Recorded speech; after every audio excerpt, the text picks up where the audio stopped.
Hi, hope you guys have been well. I'm here to tell you guys my birth story.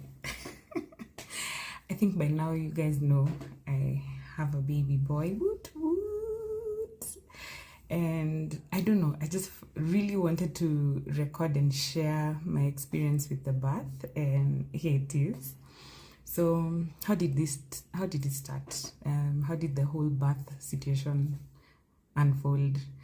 So the day before I went for my last clinic, which was 39 weeks, my 39-week clinic, I felt as though there was a leak when I went to the washroom. And I wasn't too sure about whether that happened or not, but I figured, kesho, since I'm going to the clinic, I'm just gonna tell the doctor, I'll let her know so that if it's something they need to check or they can at least advise me on, they will, which is what happened. So the next day, this is 39 weeks, 4 days. It was meant to be my last clinic where we go and receive a date for when we're gonna deliver, because you can't, like, past 40 weeks, I mean, they had decided they were going to check me in either way if I get to 40 weeks. So I go there and the doctor is like, by the way, if you suspect there's a leak and it's been over, I can't remember how many hours she said. Did she say 8 hours? I can't remember. Then that means the baby's exposed and there's no way to know whether amniotic fluid has leaked accurately. So we can't take a chance, therefore we're going to admit you. So I was like, by the way, just so you know, this is how unprepared we were.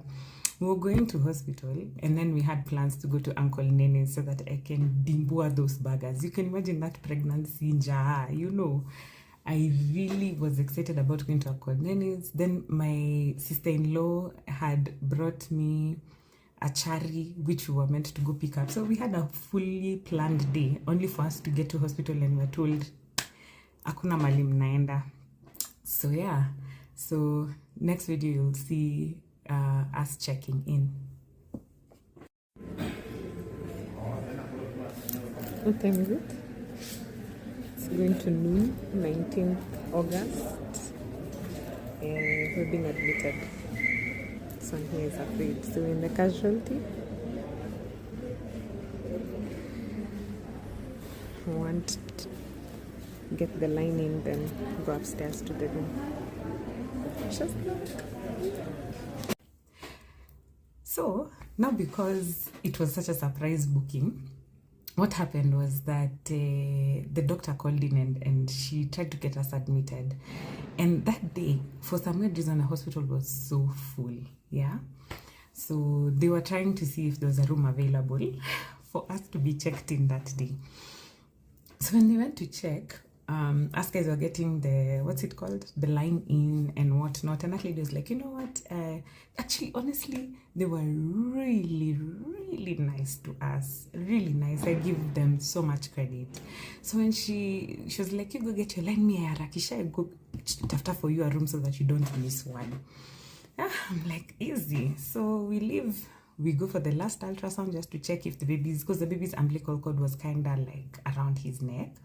So they needed to check if it had moved from the last scan, and then we go up. Oh, just so you know, it was an induction. I was having an induction because I didn't go into labor naturally. So yeah, we go up to the room. This chick is just tembezing me. And just so you know also, we had toured the hospital severally to decide what rooms we wanted to, to book. So we were paying with insurance and we're like, okay, sawa, so wacha tuende tukangale vile easy rooms zinaka. And I really wanted to deliver in a private room. I didn't want to go to a hospital where I'll be in a general ward, so that I could share this experience with my husband. So we were anticipating to go to a private room, and the reason that's why I'm emphasizing this is because there's also a VIP and there's VVIP and there's presidential in that hospital. So as we are going, me, I know which room is which room. I just start walking, I'm following the lady, and then I'm seeing she's pitted all the private rooms, and she walks me into VVIP, and I'm like, okay. And I nilinyamaza, I didn't say anything. So me, I did a room tour. I'd already done this room tour when I was when I was gauging this hospital. But I did a room tour now of this is actually where I'm being set up. So, next video.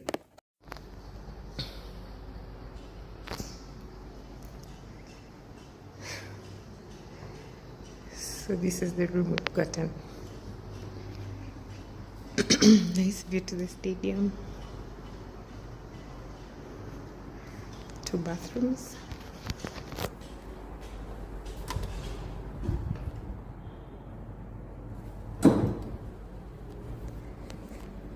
There's a closet space here.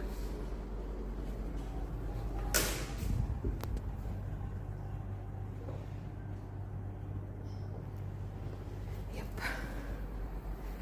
Pray for us.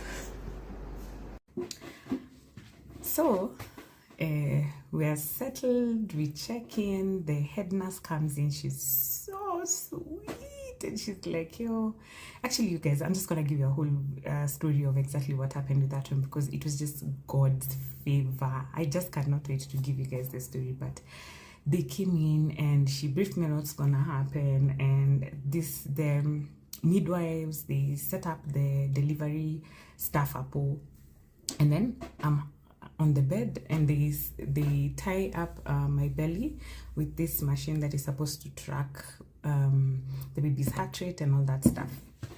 So now reality is checking in kiasi, and obviously, like, all this is happening, and I'm waiting for the first pill to be so that we start labor.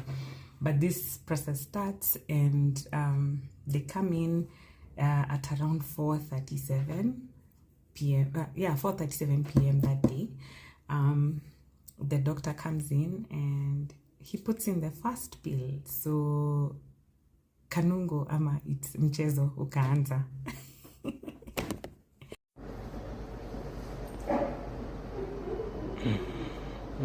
How are you feeling?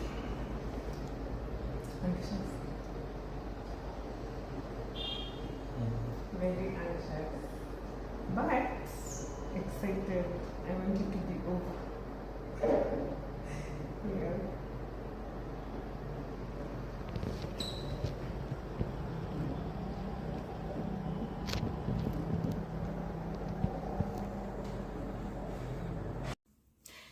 So, first pill is in. We are up like. You know, so for my hubby, this is his first baby. You guys know we have a blended family. I had my daughter when just straight out of, or actually my last year in campus, and then now I met my husband close to 6 years ago, and so this is his first baby. And because of that, we had anticipated during our baby shower, we had a conversation with family, and they were like, okay, so us guys were going to come and help you through this thing.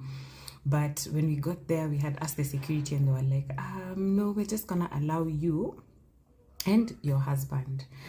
But whomst are my people? Honestly, I think God had just, he had already preempted this thing for us, because we were not prepared for what happened that day. And we were thinking we could do it, the two of us. But my sister came in with her son.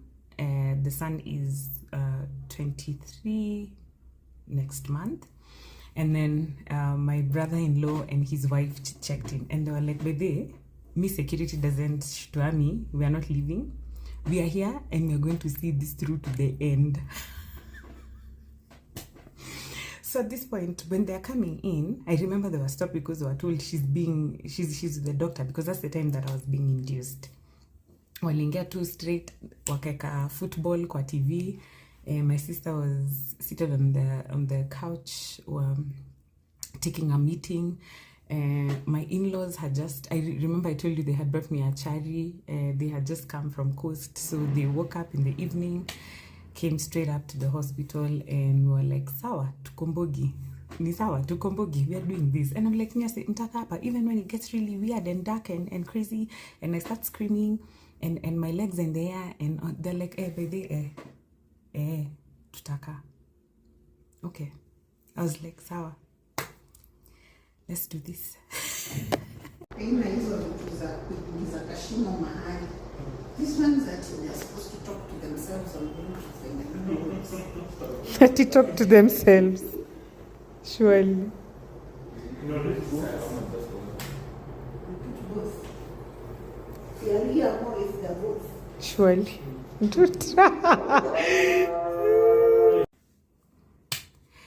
So at this point, my contractions were manageable. From 4:45, they were manageable. I was talking, we were laughing. I would breathe in between my contractions. I actually had downloaded a contraction tracker because I thought my contractions will start naturally. They wouldn't be induced, but I was tracking on the app. I should share by the... Yeah, we'll see. But yeah, I was tracking them on the app, and yeah, everything was cool. We were faring on okay. And somehow at this point, like this is towards 9 p.m. now. Towards 9 p.m., things started getting a bit tough. I started needing support. The whole time, they were like, Otukusugwe mkongo. I'm like, apana, niko sawa. This is not my first rodeo. I'm like, this pain is not the pain, you know. For my other baby, I had labored for 25 hours. And because I know how crazy that stuff was, I was like, nah, if I'm able to talk and I'm able to, you know, get up and use the washroom, and I'm able to, you know, chill, have a meal or something, then I'm good. I'll save the support for a hard time. And that didn't last long. By 9 p.m., I was like, okay. I think I need kidogo support, just a little rubbing of my back. And at this point, when at least I was getting a few back rubs up here and there, my water broke. So I was just like going through the contractions, and damn, you know, actually last time my water was broken for me, and it was a very small quantity that came out. This was gangster. Actually, I had shaded the movies for how they do that gash. I'm like, that's so unreal. Until this stuff, actually, you'll see the video. It broke. I had the pop. And then, shwa. It was the first flow. It was like waves of shwa. This went on for like a couple of minutes. By the time the water was completely done, it was flowing down the floor. Like they had to call the lady, you know, the lady who does the cleaning. Well, we live and we learn, right? Oh, sorry. So, E, the physical development, maybe Elder will take us through it, and then if we have time, Jacob take us through F, and Robert will take us through G.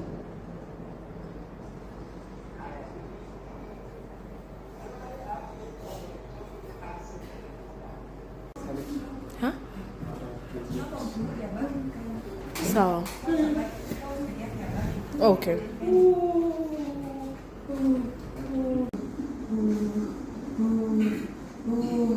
I think what I'm going to break. Let's take me.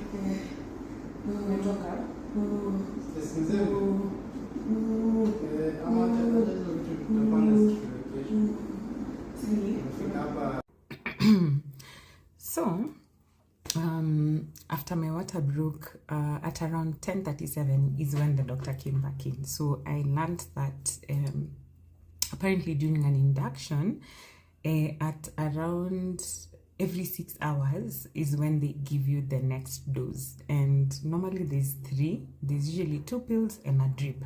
And so my second pill was due at 10:37. So 10:37, the team comes in. Oh, guys, I need to say, this pill is shoved in there, like deep in there.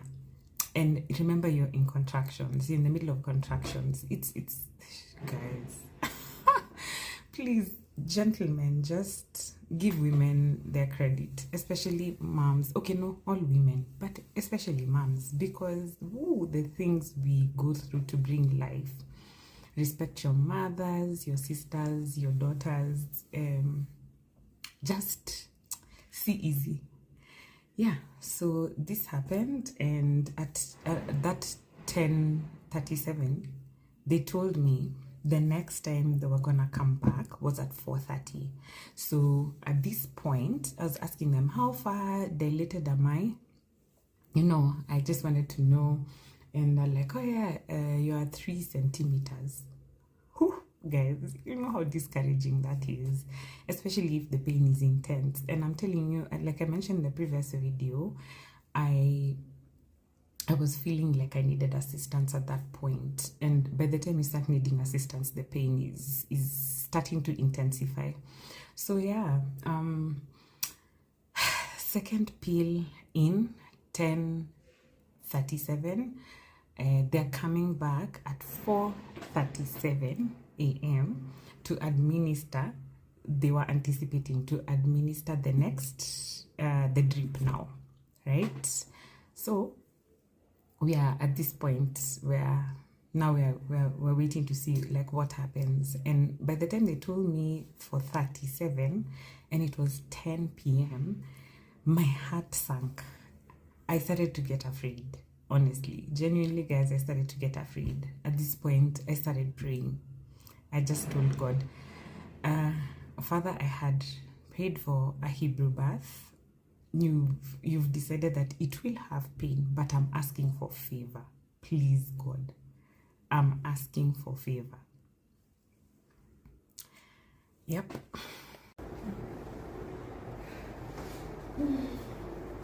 Hi, Mama Baby Boy. Hi. How are you? Unang'ang'ana. Okay, you'll be fine. Is ETA? What's the baby's ETA? Najua wewe kama mama uko na most accurate. If it were up to me, manze 2 a.m. You say ni saa ngapi 10? 10:41. But wamesema 4:30. Wanarudi 4:30. Ukasikia nguvu imeisha. Ni story ukweli. Haya. Wamesema watarudi at 4:30.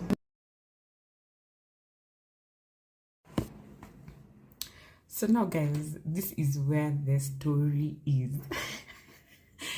So I had so much psych for recording everything.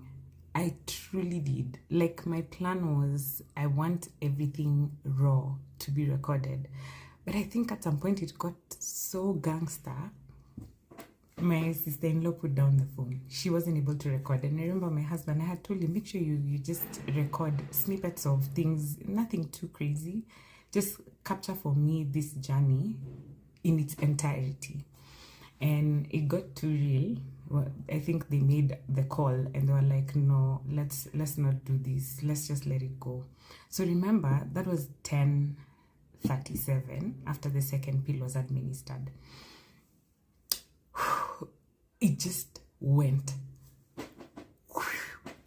south, you guys. It just went south. Remember, I had prayed for favor. So at this point, the pill came in. About 15 minutes later, I was like, Z. Guys. And funny enough, we had just recorded a video where we were making fun and we were talking about the ETA, like everyone in the room was trying to give me insights on what time they feel like the baby will come. Some people are saying 9 a.m. the next day. Other people were talking about midnight. 2 a.m. Other people were talking about like 4 a.m., 5 a.m., 6 a.m. the next day. And so we had all this, we were having all this fun in the room and just laughing. Then somehow just things went south. It just became a war zone in that room, and it was so crazy that we weren't able to, like, I don't think anyone had a phone in their hands.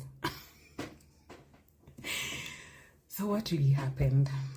15 minutes into this pill being inserted, the contractions started to intensify. Remember, my water had broken, so my belly was like purely baby. It was purely baby. There's no water in, like, it's just can't even explain.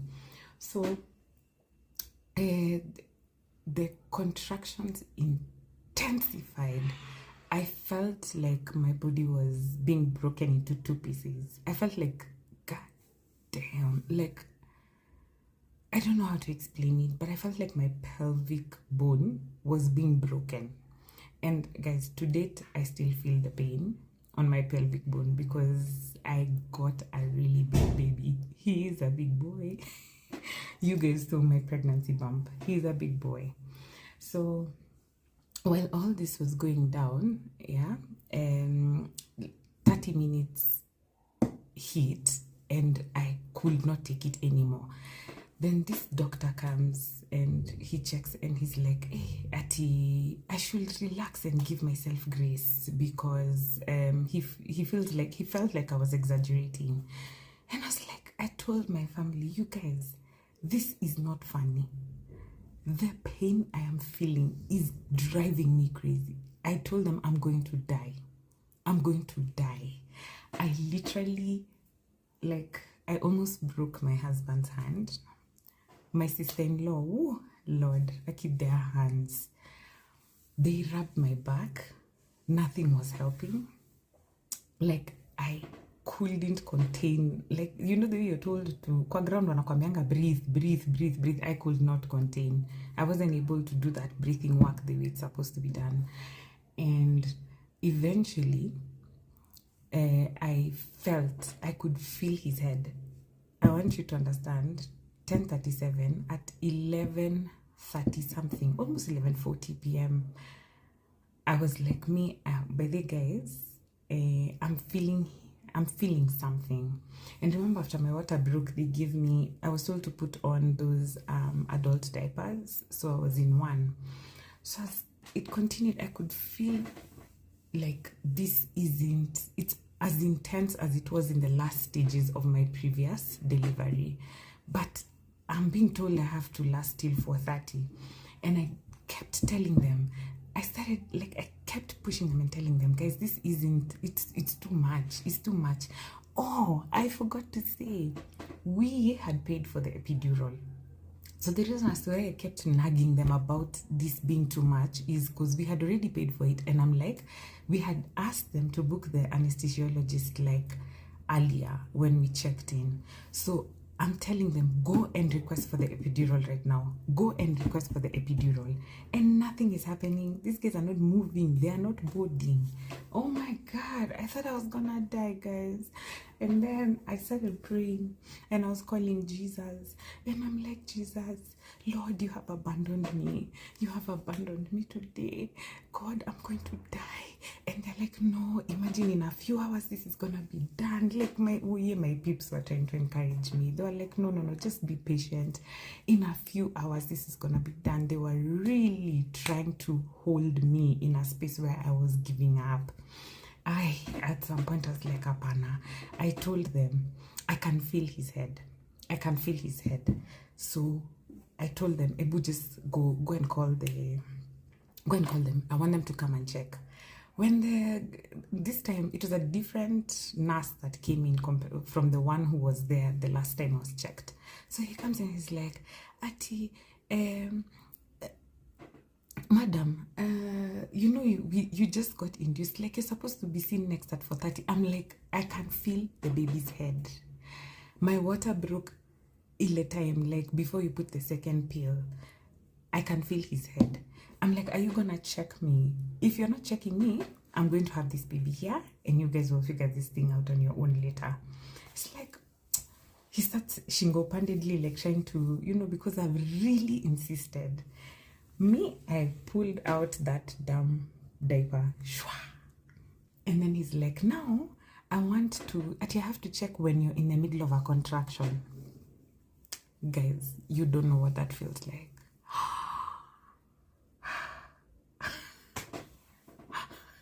I'm traumatized. Oh, the guys is sour. Next contraction. Remember now they're seconds apart. So I hold my sister and my husband's hands like this, and the next contraction comes and I lift my body up like an exorcism is happening. My sister-in-law was walking in and she finds me in that position and she's like, okay, what the hell is happening? And this guy's like, no, hold it. He in the middle of that contraction and he just because he has to check how far. And he says, you're 10 centimeters, the baby's coming. And I'm like, get out, get out. I told him, I'm pushing. So that time he's not ready. He's still opening up the 2 bags, the 2 things for delivering and whatnot. And he's like, Sawa, you when you're ready, push. My relatives are telling my sister-in-law, go and call other nurses. This guy can't do the delivery alone. Oh Lord, guys, 5 minutes later. So my nephew and my brother-in-law had walked out because I had requested to be measured because the contractions were too much and I could feel the baby's head. They left, and like a few minutes later, we're calling them and we're telling them, oh my God, guys, the baby's here. Oh God, guys, I wish I had gotten that on video. It was intense but magical. Let me tell you, the delivery room is a very holy and very it is bringing life. That space is like, I don't even know how to explain it. I'm seeing it in my eyes, but I think it is such a godly and heavenly place. But yeah, my beautiful boy finally joined us, and I'll let you finish the video from here. Bye. Blanket, please, I'm sorry for disturbing you. But ni ya kwenda. It's okay, baby. Unaweza mpatisha hiyo?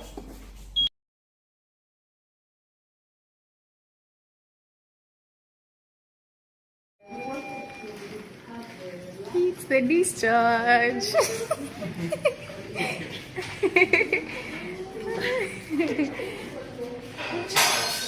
Yeah, check out. Nice.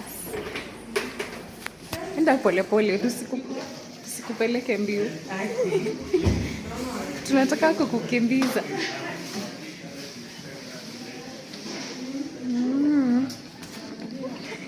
You're so happy. Oh. Sorry? Oh, yeah, I can do that.